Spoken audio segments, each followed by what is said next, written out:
ہمارے ساتھ موجود ہیں مختار مائی بذریعہ اسکائپ.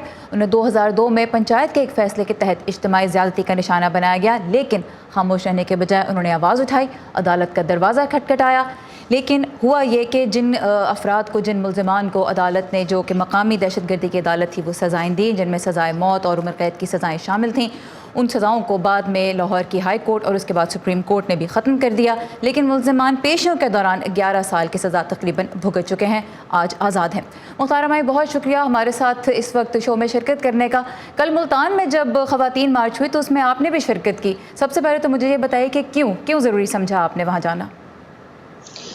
دیکھیں، ہمارے لیے ضروری ہے کیونکہ عورتوں کے مارچ ڈے پہ، کیونکہ میرا جانا خاص کر ملتان کے لیے، تو ملتان کو میں نے ترجیح دی اس لیے کیونکہ ہمارے وہاں کے بچے، جو ینگ بچے ہیں، وہ آ رہے تھے، تو ان کے لیے ان کی حوصلہ افزائی کے لیے جانا ضروری تھا. کیونکہ ہمارے یہاں کاروکاری، ونی وٹا سٹا، ورثیت میں حصہ نہ دینا، تعلیم کا نہ ہونا، تو اس کے لیے ہماری آواز اٹھانا ہمارا حق بنتا ہے. اچھا مختار مائی، یہ بتائیں جو نعرہ اس وقت جس کے اوپر بہت بحث ہو رہی ہے، میرا جسم میری مرضی، آپ کے ساتھ جو ہوا آج سے 18 سال پہلے، اس واقعے کو دیکھتے ہوئے، اور آج بھی جو پاکستان میں خواتین کے ساتھ ہو رہا ہے، اس واقعے کو دیکھتے ہوئے آپ اس نعرے کے بارے میں کیا کہتی ہیں؟ کیسے دیکھتی ہیں آپ اسے؟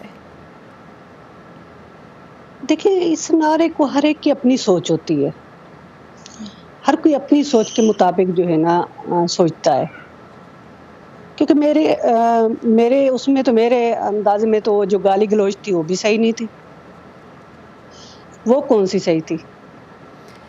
لیکن جو واقعہ آپ کے ساتھ ہوا اس کو دیکھتے ہوئے یہ بات کہ جی خواتین کے جسم پہ ان کا کتنا اختیار ہے، ایک عورت کے بارے میں ایک پنچایت فیصلہ کر دیتی ہے اور اس میں اس عورت سے نہ صرف یہ کہ کچھ پوچھا نہیں جاتا بلکہ وہ یہ کہتی رہتی ہے کہ اس کے ساتھ زیادتی ہو رہی ہے، لیکن فیصلہ کوئی اور کرتا ہے اور اس فیصلے کے اوپر عمل بھی ہو جاتا ہے. یہ آپ کی زندگی کی حقیقت ہے. دیکھیں، یہ تو ہماری ریاست کی کمزوریاں ہیں، جس میں جو ہے نا، کیونکہ ہمارے تھانہ بھی ہے، ہماری عدالتیں بھی ہیں، جو وہاں پر نہیں جانا ہوتا تو ہمارا جو ہے نا شارٹ کٹ ہوتا ہے پنچایت کو بلا لینا.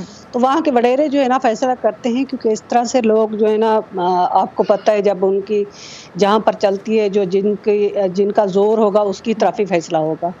ٹھیک ہے. اچھا، یہ جو لوگ خواتین مارچ کی جنہوں نے تنقید بھی کی، جو کہتے رہے کہ اس طرح کی مارچ نہیں ہونی چاہیے، وہ ایک دلیل یہ بھی دیتے ہیں کہ خواتین کو مارچ کرنے کے بجائے، سڑک پہ نکلنے کے بجائے پارلیمنٹ جانا چاہیے یا عدالت جانا چاہیے. آپ بھی عدالت گئیں، لیکن آپ کے کیس کی بھی ہسٹری دیکھی جائے تو آپ کیا کہیں گی؟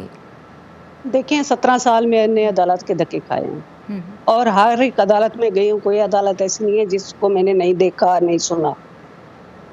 تو آخر میں نتیجہ کیا ہوا؟ کیونکہ وہ 6-7 سال پہلے رہا ہو گئے تھے، 11 سال کے بعد، مطلب 2002 سے 2011 میں وہ رہا ہوئے، اور اس کے بعد 2019 میں آ کے اسی مارچ میں ہی دوبارہ کیس لگا.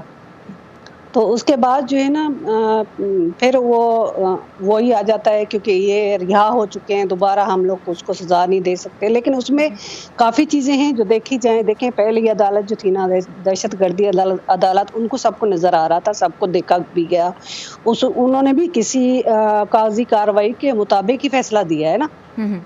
اور جو دوسری عدالت ہے، انہوں نے فیصلہ دیا. پھر تیسری جو سپریم کورٹ تھی، ہماری معزز عدالت تھی، اس میں بھی جب 2011 میں ایک فیصلہ آیا تو اس میں ایک جج کا فیصلہ الگ تھا. جو ناصر الملک صاحب ہیں، ان کا فیصلہ الگ تھا، 2 ججوں کا الگ تھا. تو دوبارہ ریو پٹیشن کے لیے میں نے دائر کیا، میرے لائر نے، ہم لوگوں نے مل جل کے وہ کیا. لیکن پھر 2011 میں انہوں نے یہی، مطلب منہ زبانی یہی بولا، کیونکہ ان کو سزا ایک دفعہ ہم لوگ دے چکے ہیں، دے نہیں چکے، مطلب ایک دفعہ سزا کاٹ چکے ہیں، وہ باہر آ گئے. اب دوبارہ اس سزا کا کوئی ہمارے پاس ہے نہیں ہے تو جو کیا ہم آپ کو لوگ لگتا ہے آپ کو دوبارہ سزا انصاف ملا؟ جی، کیا آپ کو انصاف ملا آپ کی نظر میں یا نہیں؟ نہیں، بالکل نہیں. اچھا، انصاف کیونکہ نہیں، 17 آپ کہتی ہیں سال اب نہیں کے ملا. باوجود نہیں، بالکل نہیں. لیکن ہاں، میں اپنی طور پہ کہتی ہوں، میرے اپنے پاکستانی لوگوں نے، پوری دنیا نے، اور